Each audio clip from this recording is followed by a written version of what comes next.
अस्सलाम वालेकुम, मेरा नाम नज़ूर बख्श। आप देख रहे हो हमारा यूट्यूब चैनल शीर्षल अंडा। आज की वीडियो जर्मन के बड़े बंडल टोपी के गरम ऊल केप के बंडल है। ये साफ़ सुथरा कलरफुल बेहतरीन माल होता है। काफ़ी डिमांड आ रही थी टोपी की, तो ये बड़े बंडल आए हुए। तो माल आपको इसका दिखा रहा हूँ, माल आप साथ साथ देखते हैं ना। बहुत मुनासिब रेट में आपको बंडल मिलेंगे।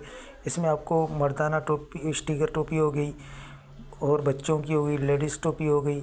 तो इसमें टोपियाँ जितनी भी होगी सारी में, इसमें जो ठंडा केप होता है वो आपको नहीं मिलेगा। सही है, सारी आपको गर्म ऊल केप मिलेगी और साफ़ सुथरा डायरेक्ट बाहर की पैकिंग, जर्मन की पैकिंग है, जर्मनी बंडल है। वज़न इसके मुख्तलिफ होते हैं। एक बंडल का आप ऑर्डर कर सकते हो 280 रुपये ये आपको पर केजी पड़ेगा। 1 किलो में कम से कम 15 दाना, 17 दाना, 18 दाना बंडल किलो में चढ़ता है। साफ़ सुथरा कलरफुल बेहतरीन माल है। जिस भाई को भी ऑर्डर करना है अभी ऑर्डर कर सकते हैं। 280 रुपये ये आपको पर केजी पड़ेगा। कम से कम आपको एक बंडल का ऑर्डर करना होगा। जैसे बंद बंडल आपको ये खोल के दिखा रहा हूँ, इसीलिए खोल के दिखाने का मकसद ये होता है। काफ़ी भाई पूछ रहे होते हैं कि बंडल में किस तरह का माल लिख रहे हैं, तो आपको ऊपर से भी और कुछ गिरा के भी दिखा रहा हूँ, क्योंकि माल के हवाले से आपको बेहतर आइडिया हो। जो बड़े लेवल पे भाई काम करते हैं उन लोगों के लिए बहुत ही वारे का माल है। और इस बंडल के अंदर आपको यूँ समझ बहुत ही सस्ता में पड़ता है। तो किलो में आपको 20 दाना भी चढ़ जाता है, 18 दाना भी चढ़ जाता है, 17 दाना भी चढ़ जाता है।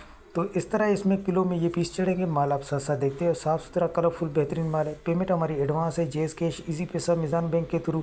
डिलीवरी चार्जेस आपके होते हैं। जहाँ से माड़ीपुरा अड्डे के हो, चमाड़ीपुरा अड्डे से आपके अपने शहर में ये आपको पे करने होते हैं। पूरे पाकिस्तान में माल हमारा टाका अड्डे के थ्रू डिलीवर होता है। अगर हमारी वीडियो अच्छी लगे तो हमारी वीडियो को लाइक शेयर फॉलो लाजमी किया करें, क्योंकि हमारे हर आने वाली वीडियो आपको बआसानी मिलती रहे। तो इसमें आपको लेडीज़ की, मर्दाना स्टिकर, बच्चों का कान वाला टोपी और सारी ऊल केप कर। तो साफ़ सुथरा माल है। जिस भाई को भी ऑर्डर करना है एक बंडल का ऑर्डर कर सकते हैं। वज़न इसका देख लो, किसी का 300, और अभी इसका भी वज़न है 343। तो इस तरह मुख्तलिफ वज़न के बंडल है। तो माल के हवाले से आपको आइडिया हो गया होगा। हमें दीजिएगा इजाज़त। अल्लाह हाफ़िज़।